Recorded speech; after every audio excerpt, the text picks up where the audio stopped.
பக்கத்தான் தலைமையிலான அரசாங்கத்தின் மீது மக்கள் நம்பிக்கையை இழந்ததைப் போல அதன் கூட்டணி கட்சியான டிஏபியும் நம்பிக்கை இழந்து விட்டதால் ஆட்சியை கலைக்க வேண்டும் என்று பாஸ் கட்சியின் துணை செயலாளர் கைருல் ஃபைசி அமாட் வலியுறுத்தியுள்ளார்.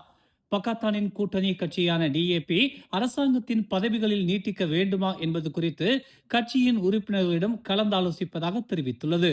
ஆனால் உண்மையில் யார் ஆட்சி அதிகாரத்தில் நீடிக்க வேண்டும் என்பதை முடிவு செய்வது மக்கள்தான் என்று கைருல் ஃபைசி அமாட் தெரிவித்தார். ஜொகூரிலும் நெஹ்ரு செம்பிலானிலும் மக்கள் அவர்களுடைய தீர்ப்பை வழங்கி விட்டார்கள். பக்காத்தானை தோற்கடித்து விட்டார்கள். இப்போது மக்கள் ஆதரவை பெற்றிருக்கும் பாஸ் கட்சிக்கு அரசாங்கத்தை வழிநடத்த அனைத்து தகுதிகளும் இருக்கிறது என்று கைருல் ஃபைசி அமாட் தெரிவித்தார்.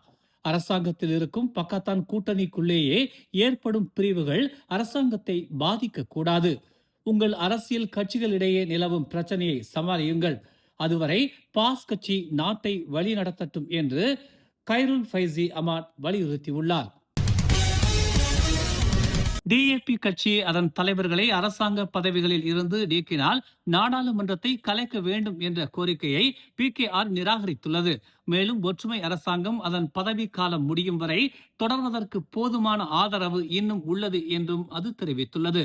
பாஸ் கட்சியின் உதவி பொதுச் செயலாளர் கைருல் ஃபைசி அமாட் காமில் முன்வைத்த இந்த முன்மொழிவு முழுமையாக சிந்திக்கப்படவில்லை என்று PKR கட்சியின் துணை பொதுச் செயலாளர் சைஃபுடின் ஷாஃபி முகமது தெரிவித்தார். ஒற்றுமை அரசாங்கம் மக்கள் ஆணையின் அடிப்படையில் அமைக்கப்பட்டது.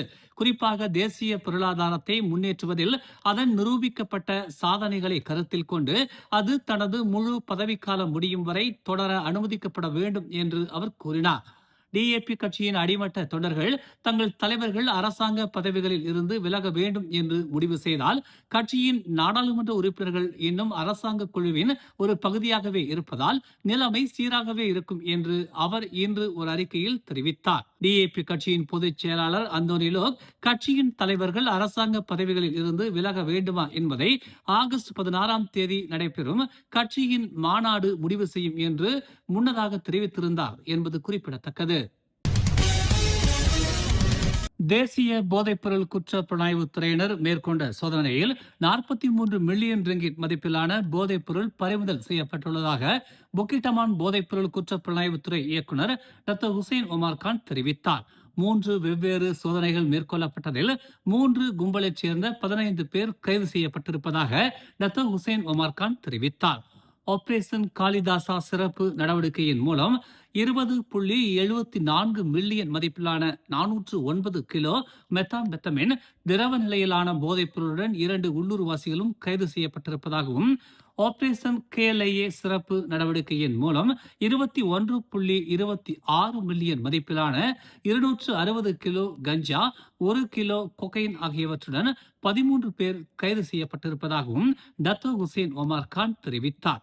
கடந்த ஜனவரி முதல் ஜூலை மாதம் வரை சர்வதேச விமான நிலையத்தில் போதைப்பொருள் வழக்குகளுடன் தொடர்புடைய 121 பேர் கைது செய்யப்பட்டிருப்பதாகவும் 1353.41 கிலோகிராம் போதைப் பொருட்கள் பறிமுதல் செய்யப்பட்டுள்ளதாகவும் அதன் மொத்த மதிப்பு 108.35 மில்லியன் ரிங்கிட் எனவும் புக்கிட்டமான் போதைப்பொருள் குற்ற புலனாய்வுத்துறை இயக்குனர் டாக்டர் ஹுசைன் ஒமார் கான் தெரிவித்தார்.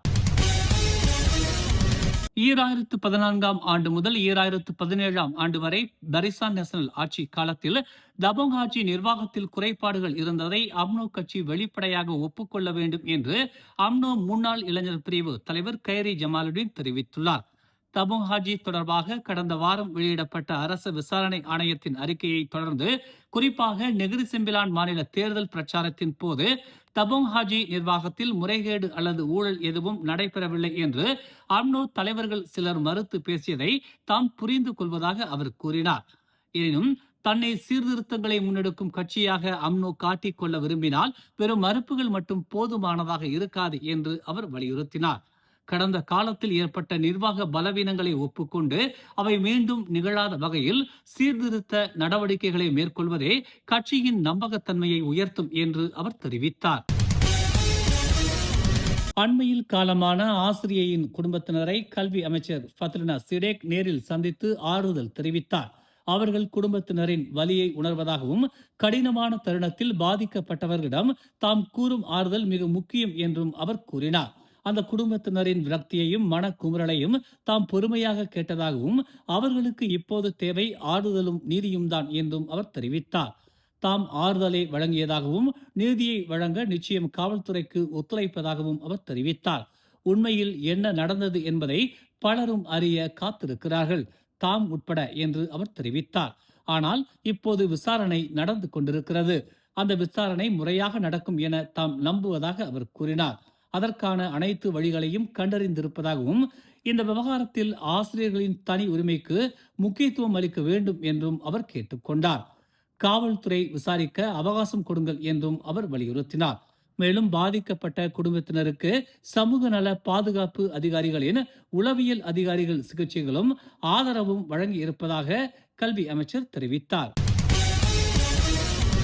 அண்மையில் நடந்து முடிந்த ஜொகூர் மற்றும் நெகிரி செம்பிலான் தேர்தல்களில் PKR அடைந்த தோல்வி ஆண்டு இறுதியில் நடைபெறவிருக்கும் மலாக்கா மாநில சட்டமன்ற தேர்தலிலும் எதிரொலிக்கும் என்று PKRின் தோற்றுநர்களில் ஒருவரும் பாசிர் கூடாங் நாடாளுமன்ற தலைவருமான ஹசான் அப்துல் கரீம் எச்சரிக்கை விடுத்துள்ளார்.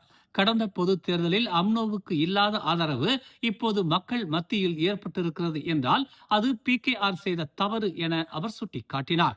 PKRின் நிர்வாகத்துவத்தில் மாற்றங்கள் நிகழ்த்தப்பட வேண்டும் என்று ஹசான் அப்துல் கரீம் வலியுறுத்தினார்.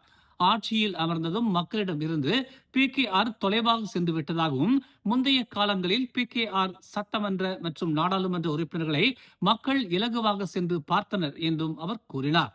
ஆனால் இப்போது அந்த நிலை இல்லை என்று குறிப்பிட்ட அவர் ஆட்சி அதிகாரம் அரசு பணிகள் என PKRின் முக்கிய தலைவர்கள் செயல்படுவதால் அடிமட்டத்தில் இருக்கும் மக்களை சந்திக்கும் வாய்ப்பை அவர்கள் இழந்து விட்டதாக ஹசான் அப்துல் கரீம் தெரிவித்தார்.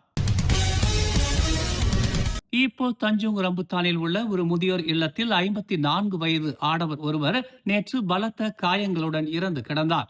மதியம் சுமார் 2 மணி அளவில் தஞ்சோங் ரம்புத்தான் சுகாதார மையத்திலிருந்து இந்த மரணம் குறித்த தகவல் கிடைத்ததாக பேரா காவல்துறை தலைவர் டத்தோ முகமது அல்வி ஜெய்னால் அபிடின் தெரிவித்தார். சம்பவ இடத்திற்கு ஒரு குழு அனுப்பப்பட்டதாக அவர் கூறினார். விசாரணைக்கு உதவுவதற்காக ஒரு பராமரிப்பாளர் மற்றும் முதியோர் இல்லத்தின் 4 குடியிருப்பாளர்கள் உட்பட 5 பேர் காவலில் வைக்கப்பட்டுள்ளதாக முகமது அல்வி கூறினார். சுகைகோலோக்கில் உள்ள சந்திபாப் மைதானத்தில் நேற்று பிற்பகல் நடைபெற்ற FA கோலோக் கிண்ண கால்பந்து போட்டியின் போது மின்னல் தாக்கியதில் தாய்லாந்து கால்பந்து வீரர் ஒருவர் உயிரிழந்தார். மேலும் மலேசியர் ஒருவர் காயமுற்றார். உள்ளூர் நேரப்படி மாலை 5 மணி அளவில் கனமழை பெய்து கொண்டிருந்த போது ஆடுகளத்தின் நடுவில் திடீரென மின்னல் தாக்கியதில் இச்சம்பவம் நிகழ்ந்ததாக சுகைகோலோக் காவல்துறை தலைவர் துன் ஸ்ரீகுந்த் தெரிவித்தார். இந்த சம்பவத்தில் 9க்கும் மேற்பட்டோர் காயமடைந்தனர். அதே நேரத்தில் யாலா FC அணியின் வீரரான 24 வயது தாய்லாந்து நாட்டவரான சோஃபான் அவை உயிரிழந்தார் என்று தெரிவிக்கப்பட்டுள்ளது. இச்சம்பவத்தில் காயமடைந்த மலேசிய வீரர் 22 வயது அலிஃப் எசாஹான் ஜுல்கிஃப்லி என அடையாளம் காணப்பட்டுள்ளதாக அவர் கூறினார். மாலை 5:30 மணி அளவில் காவல்துறைக்கு அவசர அழைப்பு வந்ததாகவும் உடனடியாக சம்பவ இடத்திற்கு விரைந்த போது சோஃபான் உயிருக்கு ஆபத்தான நிலையில் இருந்ததை கண்டதாகவும் துன் தெரிவித்தார். அவசர மருத்துவ குழுவினர் அவரை காப்பாற்ற அனைத்து முயற்சிகளையும் மேற்கொண்ட போதிலும் இச்சம்பவத்தில் ஏற்பட்ட கடுமையான காயங்களால் அவர் உயிரிழந்தார் என்றும் அவர் கூறினார். காயமடைந்தவர்கள் சிகிச்சைக்காக சுகைகோலோக் மருத்துவமனைக்கு கொண்டு செல்லப்பட்ட நிலையில் காவல்துறையினர் இச்சம்பவம் குறித்து விசாரித்து வருகின்றனர். மேலும் செய்திகளை தெரிந்து கொள்ள தமிழ் மலர் இணையதளம், தமிழ் மலர் செயலி மற்றும் மலர் டிவி யூடியூப் சேனலை வலம் வாருங்கள். எங்களோடு இணைந்திருக்க மலர் டிவியை பதிவு செய்து கொள்ளுங்கள். உறவுகள் மகிழ்ந்திட விருப்பம் மற்றும் பகிர்வு சேவையை சொடுக்கிடுங்கள்.